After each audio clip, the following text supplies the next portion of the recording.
Welcome everyone to Just Joshing. I am your host, Joshua Penteleresco. I write stuff and podcast too. Today's guest is a returning one and a personal favorite of mine, Saima Khalid. She is writer by day, savior by day, writer at night, possibly a serial killer. But I'm going to leave that. I'm sorry, Saima. Don't come after me. I'm brittle and stuff. But yeah. No, in all seriousness, Sam is one of the coolest, chillest people I met, and she's definitely one of the best reasons for me ever to go to the UK. Pardon me. And it's always a pleasure to see people returning, see where they progressed, and Sam was a really cool conversation for that. Let's talk about some recent stuff coming up. Just Joshing is going live. I'm going to mention this right now. Episode 100 of Just Joshing will be the live podcast that's taking place at Owl's Nest Books, May 24th, 2017 at 7 p.m. I have 3 guests. I'm going to talk about the first one here, and then we're going to get to the conversation. Guest number 1 is Robert Bowes. Now, Robert has not actually officially been on the show yet. I'm probably going to wait until after episode 100 to try to get him to actually come on the show and do a conversation. But Robert's been... I was really pleasantly surprised by Robert. I did a reading at IFWA, which is a writing group in town, and it's a pretty big one. Some well-known authors go there, and I was nervous as hell. And Robert actually gave me one of the nicest compliments I've ever gotten about my writing. And, he's a cool dude. He's a quiet guy. But he writes some really good stuff. And I'm looking forward to actually having this conversation with him. I have 2 more guests, and I'll talk about them in the weeks to come. Like I said, I'm also on my 200th blog. That's right. I don't do the blog as often as I used to, but I still do it on a semi-regular basis. My next blog is going to be about, simply put, the people that inspire me. Really, really cool things are afoot there too. All right, off to the sponsorship, about my YouTube channel, and then on to Saima Khalid. Can't wait to talk to you guys after. Looking for my archive episodes of Just Joshing? You can do so on my YouTube channel, Joshua Penteleresco.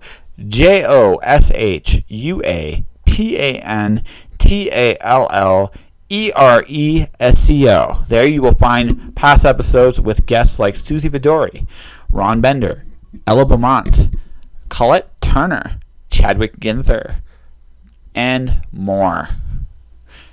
Check out my YouTube channel right now. So I don't know what to say anymore on Twitter. I don't know what to tweet. Just be yourself.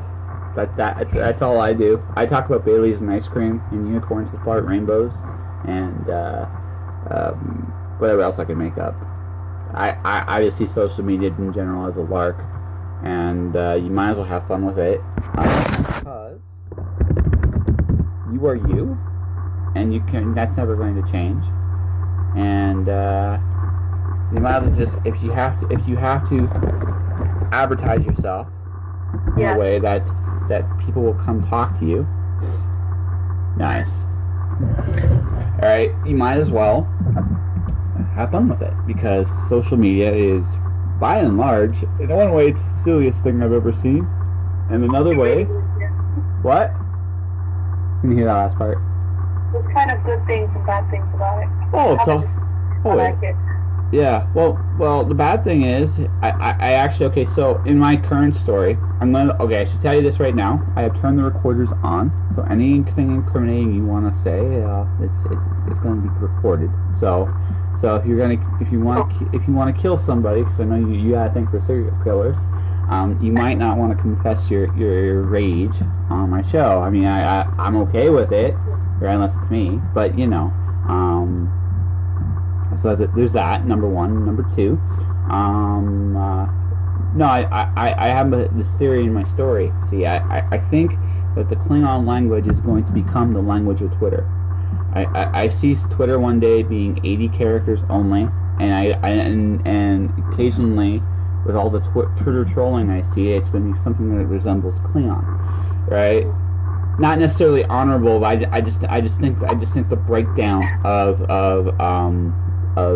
language and the ability to speak coherently will just over time disintegrate on Twitter. So, and so the Twitter apocalypse then will be heralded by, in my story, a unicorn that farts rainbows, who will troll all the Twitter trolls with random spam, the new kind of spam. I don't know if I'm going to get in trouble for that or not when I write that story, but yeah, you know. Your voice goes really robotic. Oh, okay. It might be the how we're receiving each other. I don't know. I'm not sick. I'm not being possessed by anything. I'm just me. So, and real quick here, I'm right before we get really deep into this, I am checking everything because I blew up last night. Yay, or something. I released a podcast. The Hot Gothic edition of my show came out. Oh, cool. Yeah. Well, author I talked to, he referred to himself at the very beginning as Hot Gothic. Yeah. So I decided that I would make a blaxploitation kind of themed episode based on that. Didn't quite go the whole porn route, but I figured blaxploitation's good enough. See, that's how you use social media. I think you gotta have fun with it. I mean, there's nothing else. There's nothing else to do. So what do you do for fun? For fun, not much. I don't really have enough time for fun. You have no time for fun. You have no time for fun. Really? Yeah, I mean, I just about squeeze in a couple of episodes of TV shows every day. So you squeeze. So wait. Let me see if I got this right. You put on your cape and tights. You make the world a better place. You still work. You still do that job. I'm assuming since we last talked. And then you come home. You're tired. Yep. You probably devour some form of food, right? Yep. Occasionally drink some liquid to let you know that you're alive. You're like, I am functioning and I am alive. And then you watch TV and you just pass out? Pretty much. Oh, God. What do you do for fun? Oh, me? It depends. If I'm by myself, I occasionally, let's see. If I'm with, I love going out and doing stuff like rock concerts. They're fun. I still go in the mosh pit. Yet, the dear old age of 35. I get hit harder at work than I get hit in the mosh pit, so it's actually kind of fun.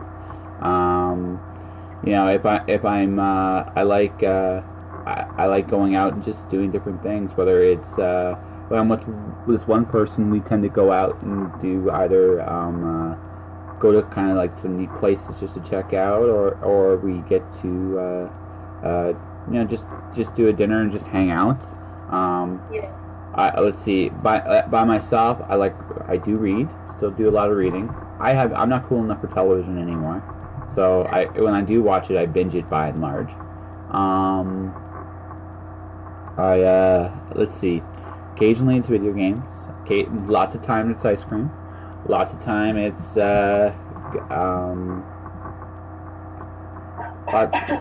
lots of time comic books are involved when I do have fun.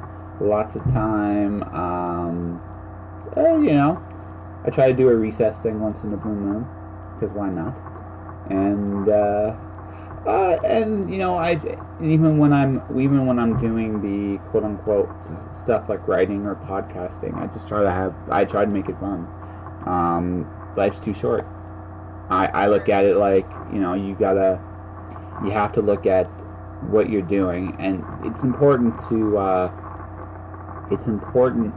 You have to take care of what you got to take care of. You do, like, your job. I'm assuming during the day job takes a lot out of you based on what you deal with all the time. Yeah. Right. It does. It's not that difficult. My job is pretty simple. It's not my end game. No. So what is your end game at this point, besides world domination? You know, just being a published writer, I guess, and making movies. Oh, nice. Yeah. Have you ever done any movie stuff yet? I haven't. No, I've written scripts. I'm working on something at the moment with my brother, which I can't really talk about that much. He's made me sworn to secrecy. So. Okay. Oh, okay. I won't have you break your satanic pact. I'm not gonna. I'm not here to wreck the fun. I've been involved in 2 movies. One I did a little bit of story work, but mostly I was film crew. Doing a movie is a really neat experience. It is probably the most collaborative art form I've ever done. There's so many moving parts to it. So, I will ask this question. It's the only question I'm going to ask about your movie. Is it a horror movie? No, it's not. Oh, wow. See, I told you had you pegged for horror. No, it was actually my brother's idea, and then he asked me to come onto the project because he already makes movies. He works in the media company as a producer, so he makes a lot of shorts. Oh, nice. So about 8 to 10 minute kind of shorts or longer? Around 20 minutes, 30 minutes. That's not bad. Yeah. That's not bad at all. Well, there's some really neat stories you can tell in that window. So you will have a blast if you can get actually on the set. If you get an opportunity, you develop a lot more respect for all the moving parts that way. I didn't have the greatest respect for acting until I actually went on a set, and I saw what people bring to the roles. Because you write a script and you have this idea in your head of what the script is, and you give it to an actor or an actress. You give it to an actor or an actress, and you get to watch them just go. Right? Yeah. It's incredible. Like, it is unbelievable. When people interpret things differently, it's nice to see, the way you see a story, and then when someone else sees it and they discover things that you didn't really realize. Or Exactly.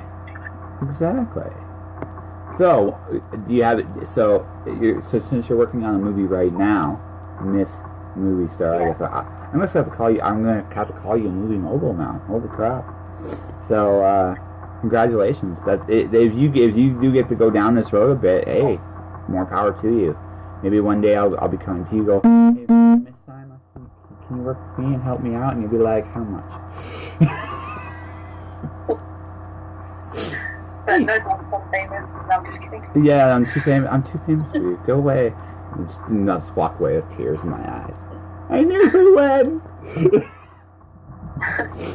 It's going back to the fun thing. Like I said, this is also a lot of fun for me because I get, like, for me, I don't know if you've listened to any podcasts or not, but I've done 79 of these now. I have interviewed some amazing people, you included, and to me, it's a very flattering thing because I still ask people to come do the show, but I'm also getting people asking to do the show, which is just mind-boggling to me. Yeah. So people like talking about ice cream and Baileys and whatever the hell else I come up with along the way. So I'm in the right place then. Yeah, you are in the right place, totally. So we gotta work on this fun thing for you a little bit because something I've learned in my ancient age of 35, we're never too old. We're never too old for recess. Yeah, definitely. Yeah. So you need to give yourself some time to go down the slides and swing on the swings and scream like a maniac because you'll feel better about life in general. So. Yeah. I mean, I did recently take up a hobby because I took my niece to skate camp last week because that's like her passion. That's cool. And I just did buy one for myself like a couple of months ago, and I did it for a few weeks and then I stopped. I didn't have time. But I probably will start up again. Skating? It was really fun. So like skating, skateboarding, or it's actually just skating, like rollerblading kind of deal? Yeah, skateboarding. Nice. Can you do tricks? No. Do you want Funny to? thing is, I attempted something and I ended up falling pretty badly and I got whiplash. Oh, really? Well, since then I haven't done it because I'm terrified. I will do it. again.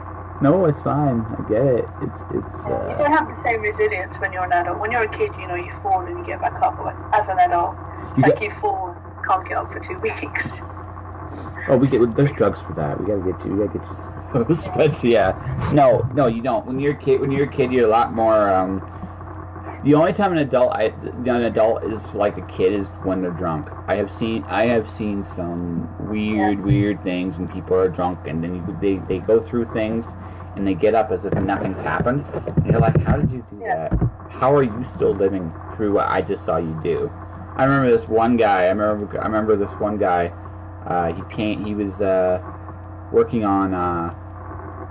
He was working on. You just walk. And I just literally watched the guy, like, literally do like a somersault down the stairs. These stairs are hard as a rock. And he gets up like nothing's happened, like nothing. And you look at that and go to myself. I look at that and go to myself, how the hell did you live through that? First off, wow, how did you did that, and you're still living, nothing broke, right? Yeah. So you got to figure out how to kind of get loose and be, you know, not drunk exactly, because that's So you're basically saying I should get drunk and then skateboard. Yes, or have that drunk-like quality of being like, you know, limber. It's like when you fall, you just go with it. You don't tense up. Yeah, that's what I do. I tense up. You're supposed to be loose and kind of roll into the fall, but yes. Yeah, you kind of that's kind of the secret to it. You have to. Pardon me. I've had like I said, I've had an interesting 2 days, and but it's been like you have to teach yourself a little bit how to fall, and if you don't know, like some people and professional wrestlers like flatten their body out, spread it out as much as possible when they fall, so they don't get hurt quite so much. They roll, they do other wonderful things that can help you with whatever you're taking, whatever you're doing, and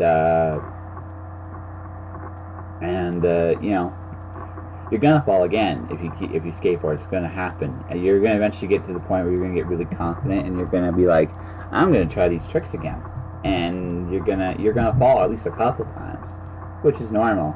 So I don't want you to be limping or suddenly you have a crooked spine or suddenly to be like, what happened? I fell down the board. I don't want to see that. I want to see ninja tricks. You know, I want to see the next great extreme non-skateboarding person.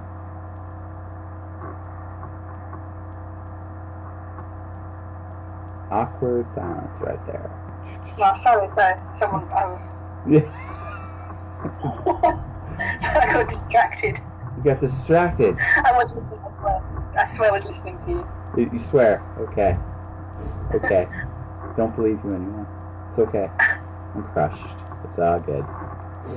But alright, so let's go to writing real quick.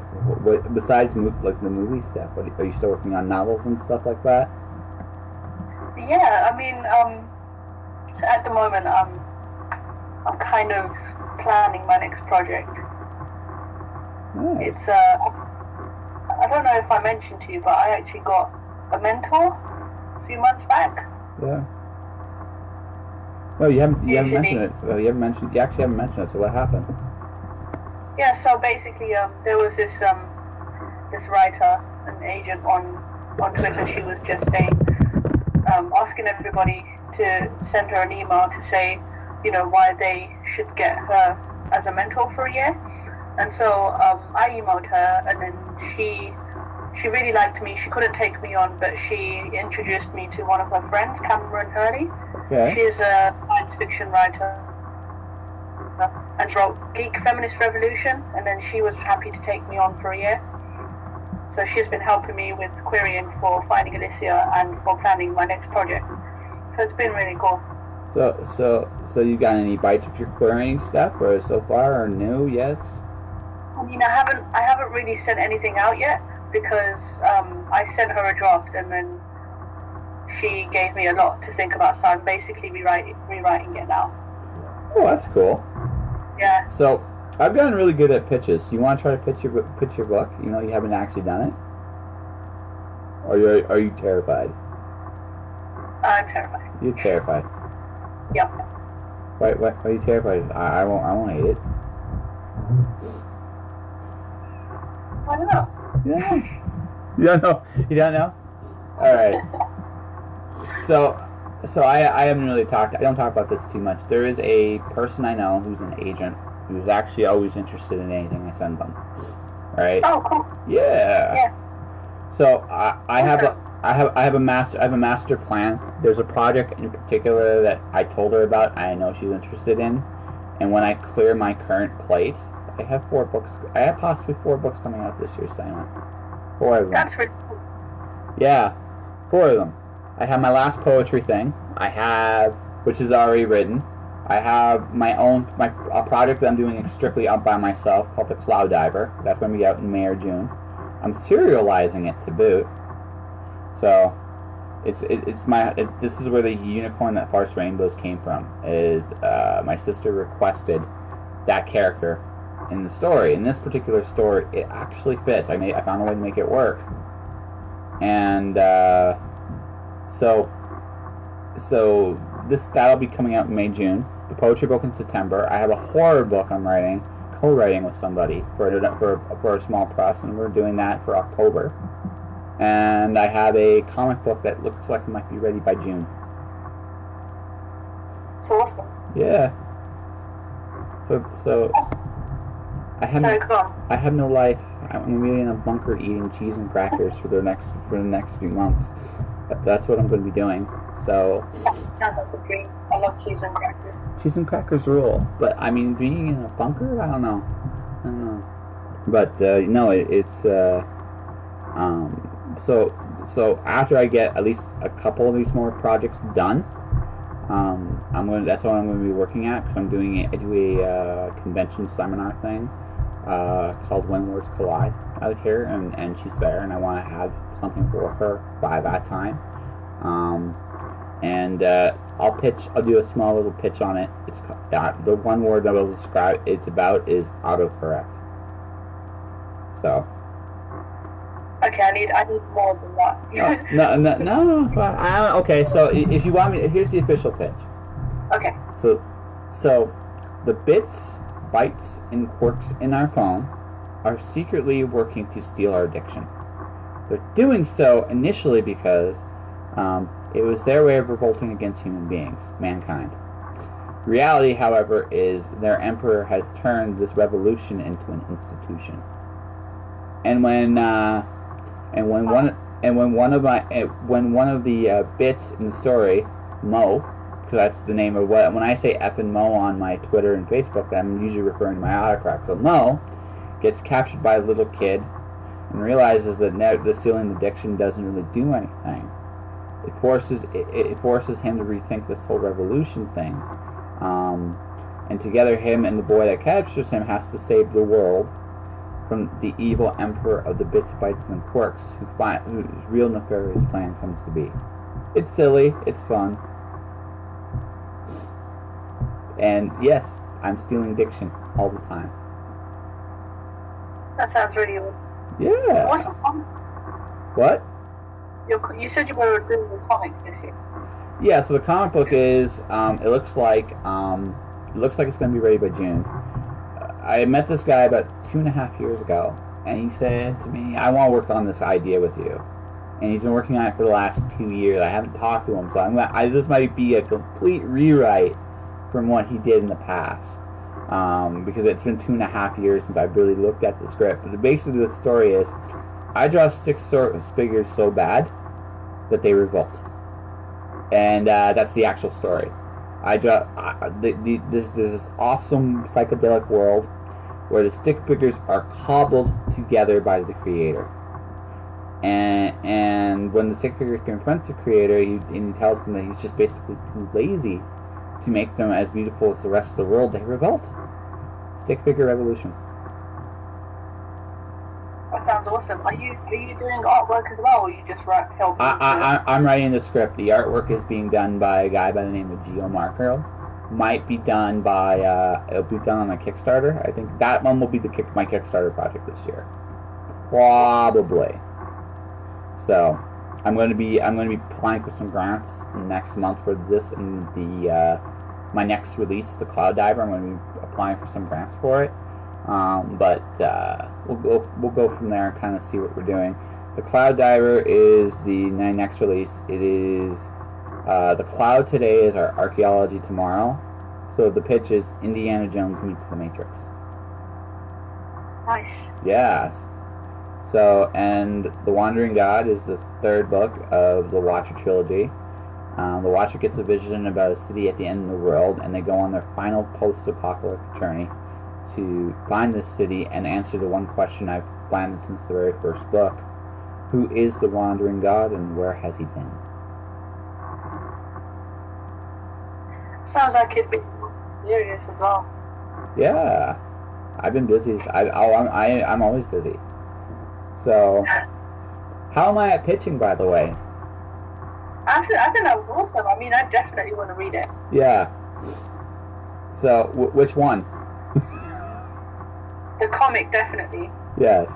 100%. I've been reading a lot of comics this year. So, what have you been reading? I've been reading what was it called again? Paper Girls. That's I had the first 10 issues. Yeah. That's really awesome. The Runaways are awesome as well. Okay, so you're a Brian K. Vaughan fan. Cool. Yeah. So. Hawkeye. Sorry, which one? Which one the last one was? Hawkeye. Hawkeye? Hawkeye. All right. Yeah. Okay, that one I don't. That one I'm not familiar with. The dude in the Avengers, the one with the bow and arrow. Oh, Hawkeye. Okay, sorry, my bad. Sorry, it's my accent. It's okay. I don't speak English. I'm only Canadian. It's all good. So. I would say Hawkeye. Yeah. Okay, so Hawkeye. Yep. And all right, so I'm going to recommend you a book. Okay. Vision. Let me guess, Vision from that one. No, yeah, possibly. Maybe just possibly, but there's a chance. Yeah, it is one of the creepiest, strangest, most beautiful books I've ever seen. Okay. No joke. The Vision manufactures a family, and the family, it goes wrong immediately. It all goes wrong, but it is a creepy, oddly touching look at the Vision, and it's a beautiful story. It might be in trade now. If it's not, it will be soon. Get the trade. You will. I think you will be incredibly touched. It's really, really good. Probably was the best comic I read last year. I collected the run when it came out, and it was like, it's amazing. It was the best. It was the best of the Marvel books I read last year by a huge shot. So, I read Saga, which I don't know if you are still into that one or not. I've seen it. It's always like being recommended at my local comic book shop. I've never actually read it though. It's the same guy that does Paper Girls and Runaways. Oh. It's the same guy. That's why I'm like, wow. Like, I'm definitely read it then. Yeah. If you do any singles, the book I really enjoy right now is Rockstars. Just came out. It's demons and rock music and the mysteries of all the great mysteries and conspiracies of the music industry. It's pretty fun. I also am a big fan of the artist. She's been on the show. And the last one I'll recommend to you is Motor Girl. Terry Moore is like the man. He does everything. He writes and draws. And Motor Girl is a very fun take. It's about a girl who suffered some kind of trauma.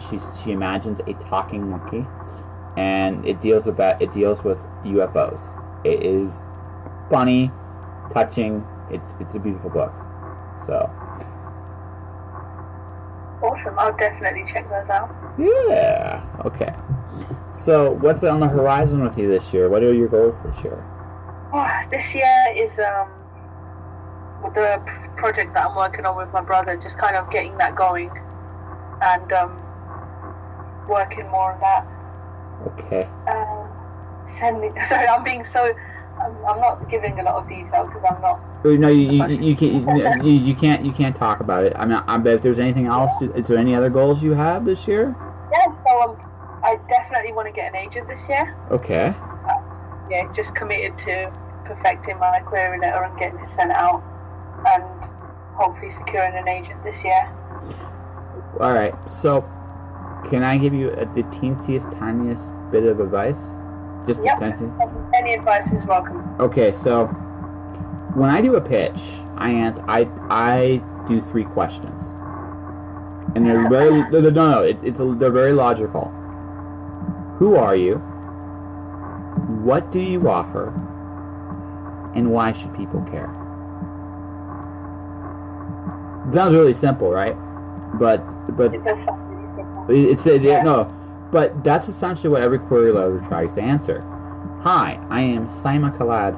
I am the greatest writer you don't have, and the reason why is I have this book, right, called what's the book? Thinking of Alicia.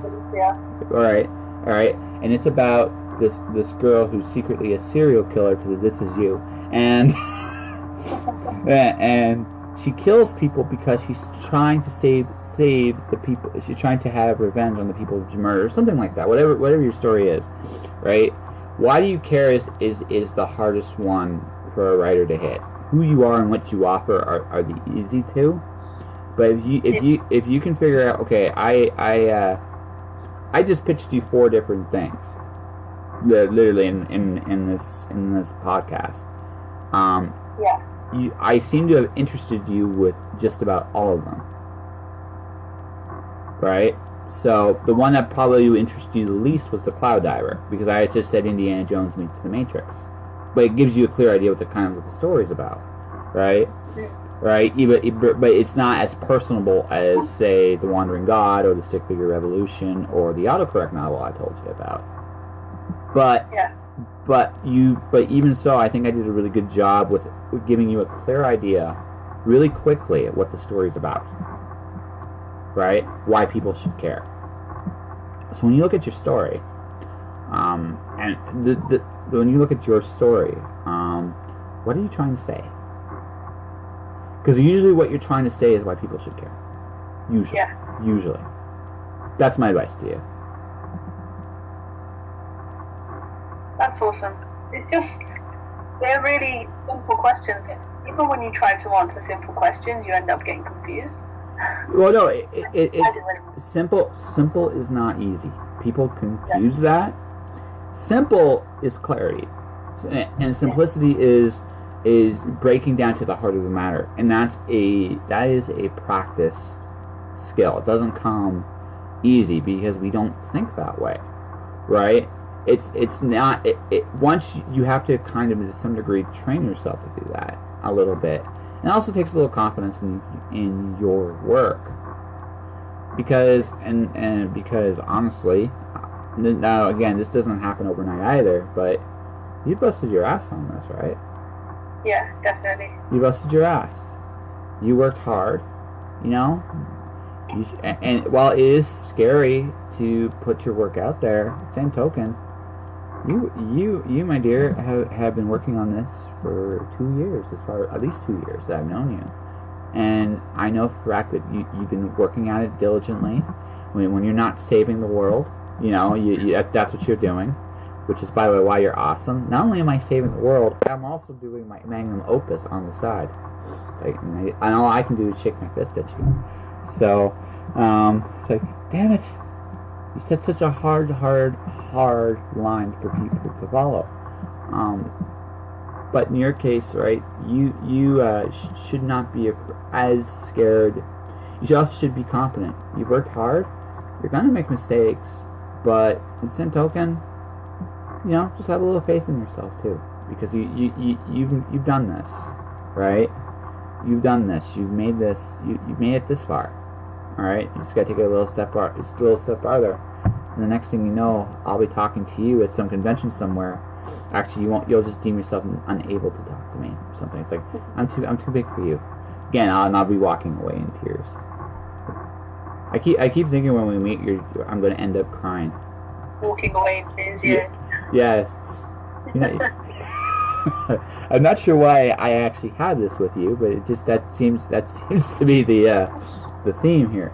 I don't know, but beyond all that, all right. So you still doing work on your website? Yeah, I'm actually thinking of revamping the whole thing. So what would you revamp it to? I don't know. It's like doing the blogs and stuff and the interviews that I used to do were really fun, but I haven't done any in a long time because it's just hard to kind of be consistent with them. Yes. And so, yeah, I'm probably going to revamp my site and just make it look a lot more on brand to what I want it to be like, and maybe do interviews like every month, have like a writer of the month. Nice. Like flash fiction, and maybe write a guest blog and have an interview and stuff like that. It sounds like a master plan. So, yeah. So then my question is, I have one more amazing, wonderful question and stuff like that about that sort of deal. So are you just prepping for basically the next phase of your career, which seems to be more into a multimedia format of some kind? Yeah, pretty much. I just want my website to be a hub for all the things that I'm passionate about, and web access all the things that I do, and which will hopefully include films as well. That's really cool. The only thing I'm going to miss is I did like your interviews. I really did. Ladies and gentlemen, they're really fun. Yeah. Ladies and gentlemen, she asked the most interesting questions of any interview. Her approach wasn't quite as conversational as this podcast, but her approach was like, say you are a serial killer, why would you kill this person? And you know, choose between this person and this person. Who would you kill and who would you save and why? And that would be a question. And, I got even with her because she asked me a really tough one, so I only had to get her. So we did a cross interview. So I made her choose between Dr. Horrible and Once More with Feeling. I'm still not over that. That's the reason you're going to be walking away in tears. Oh yeah.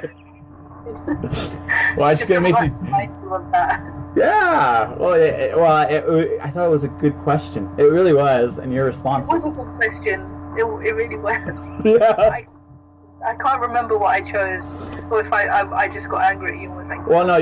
First you said to me, and I still remember this. Not cool, Joshua. Just not cool.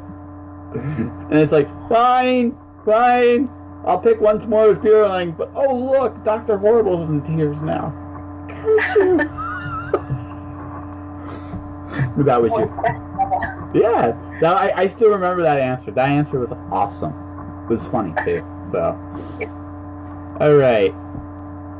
So you're going to be revamping your site. You're going to try to solidify your agent, and you're working on television stuff this year. So I have one more question then for you, and this is the question. Yeah. Has it gone the way you expected it to go, your writing career? I think it's going a lot slower than I thought, but that's mainly my fault because I kind of sat on my book for a few months, not really doing anything, like with querying and stuff. But that was mostly out of fear because I wasn't sure if it was going to be, if my query letter was okay, and then I'd go back to my book and I'd be like, well, maybe I need to change something, and yeah, it just took a long time for me to kind of just go for it. Yeah, but when I got my my mentor, that's when I really started to put my head down and focus, because I knew that I only had her for, and I wanted to make most of what she could offer me. With the time you had with her, so. Yeah, exactly. Yeah. But the cool thing is too, and the kind of end on that note is you probably made a good friend for life on that. You should. I mean, no matter where you go next, you'll always have that experience, and having a mentor, having a chance to be coached on some level is really good, and I'm really lucky to have her. Yeah. So how much longer do you have her for? I think 6 months. I'm not sure. I think 6 months left. Okay. Yeah, Be, a lot of time. be really good buddies. So, okay, so people want to find you. Where would they find you? They would find me on probably Instagram most of the time. I've become more of a visual person. sk_Sophia, or Twitter at sk_Sophia, or sksophia.com. Okay. So yeah, it's pretty easy to find me, to stalk me. I've made it really easy. Nice. All right. So come on. You have. And that was Saima Khalid, who always a pleasure to talk to. I'm definitely going to be doing a quick little update, see what she's doing as of right now. But it's cool to see where everybody is on their journey and where they're going and what they're doing, and I'm really rooting for her. She's definitely a very entertaining, one-of-a-kind person. And though, Saima, if you're listening to this, I would love to see those interviews again.